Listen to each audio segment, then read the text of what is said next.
Bonsoir, nous sommes sur le plateau de la Web TV du Forum des Voix sur la pauvreté. Et nous sommes avec Laurent Seu. Bonsoir Laurent. Bonsoir. Merci d'être là. Vous êtes directeur France-Europe Action et Plaidoyer du Secours catholique. Vous avez assisté à toute la journée. Qu'est-ce que vous avez retenu comme temps fort? Pour moi, un des temps forts, ça a été le chemin qu'on a fait ensemble sur la protection sociale. La protection sociale, c'est un sujet qui est compliqué. En même temps, c'est un sujet, la ministre l'a dit à la fin de la journée, qui est notre identité. Et c'est aujourd'hui un dispositif qui est complexe parce que nous faisons le constat au Secours catholique que le système actuel répond de moins en moins bien aux situations des personnes en précarité. Donc c'est un système qui est extrêmement complexe. Et qu'est-ce qu'on a fait aujourd'hui? On a posé la question et en atelier, on a pu travailler sur cette question. Pourquoi avons-nous, ensemble, aujourd'hui, besoin de la protection sociale avec une spécificité au Secours catholique qui est en partenariat avec la Fédération des centres sociaux et Equitas, d'avoir travaillé avec des personnes en précarité, avec différents acteurs et personnes concernées. Et aujourd'hui, pour la première fois, certaines de ces personnes en précarité étaient elles-mêmes animatrices du sujet, capables de débattre de ce sujet-là avec les partenaires, les élus, les bénévoles du Secours catholique et d'autres associations qui étaient là. Et je crois que c'est ça aujourd'hui la voie pour le Secours catholique et sûrement aussi dans la société pour prendre des sujets d'une manière nouvelle et essayer de changer les choses ensemble. Alors ça veut dire quoi en fait? C'est que ce système de protection sociale a des dysfonctionnements, sans aller peut-être dans le détail, mais lesquels? Qu'est-ce qui ne fonctionne pas? Qu'est-ce qui ne marche pas? Qu'est-ce qui fait que certaines personnes n'ont pas accès à certains droits?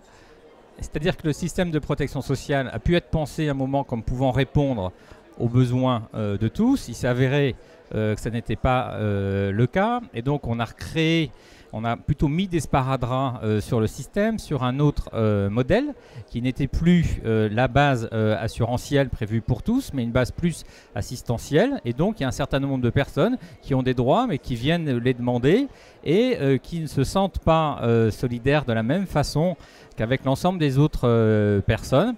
Et donc qui souvent ont un peu honte de venir demander leurs droits, et puis finalement les droits c'est un peu compliqué, et puis ça change, et puis c'est pas automatique. Et donc on se retrouve avec des personnes, comme on a pu entendre, comme on a vu dans le cadre du rapport pauvreté, qui disent on n'accepte pas nos droits, puis avec les droits qu'on a, aujourd'hui on n'arrive pas à vivre, etc. Et donc on dit ok, il y a cette question des droits qui est compliquée, mais plus globalement, il y a un dispositif, il y a un ensemble qui a été pensé pour la solidarité de tous et avec les plus pauvres en France qui ne fonctionne pas suffisamment bien, alors même que c'est un patrimoine pour nous et un enjeu fort de notre pacte social.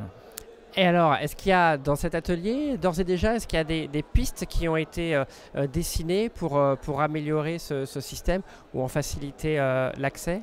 Ce qui est intéressant, et la ministre l'a redit, c'est intéressant aujourd'hui de penser la protection sociale à partir de la vie des gens. Voilà, ça a l'air quelque chose de très basique, mais quand on parle protection sociale, aujourd'hui on parle des comptes. Mais on parle des comptes financiers. Nous on invite à réfléchir, à penser à partir des comptes, c'est-à-dire des comptes de la vie des gens. Et quand on travaille avec eux, que nous disent les personnes en précarité? Elles disent « Ah oui, vous voyez la partie dépenses, ça c'est le panier. C'est le panier des dépenses. Mais en fait, nous, il y a nos vies qui sont à côté. Et en fait, dans nos vies, il y a des choses qui changent. Et donc, comment est-ce qu'on prend en compte la vie des gens? Et puis, au milieu de ces histoires-là, il y a ce qui se passe et qui a été évoqué aussi plusieurs fois autour de la question des préjugés. Par exemple, aujourd'hui, c'est quand on se rencontre, ceux qui ont en main le panier, l'argent, et nous, c'est la transaction administrative, c'est-à-dire la rencontre avec les travailleurs sociaux. Et pour nous, c'est compliqué, ça. Et c'est un moment souvent qui est honteux et on n'arrive pas à y aller. Donc comment on travaille autour de cette question-là? Puis quand on est au moment de cette rencontre-là, en fait, on a réfléchi, on se rend compte que si nous on a de l'argent ou qu'on est avec quelqu'un qui en a, ça ne se passe pas de la même manière. Et donc comment est-ce qu'en fait cette question-là, elle est aussi liée à la question des revenus, à comment on est positionné sur l'échelle des revenus. Et donc quand on travaille sur la protection sociale, par exemple, est-ce qu'on regarde juste les comptes, combien ça coûte la protection sociale, mais qu'on regarde aussi la vie des gens, comment est-ce qu'on se rend compte et nos rapports humains et quel rapport ça a avec, par exemple, les revenus, les égalités de revenus, les inégalités et d'autres choses encore.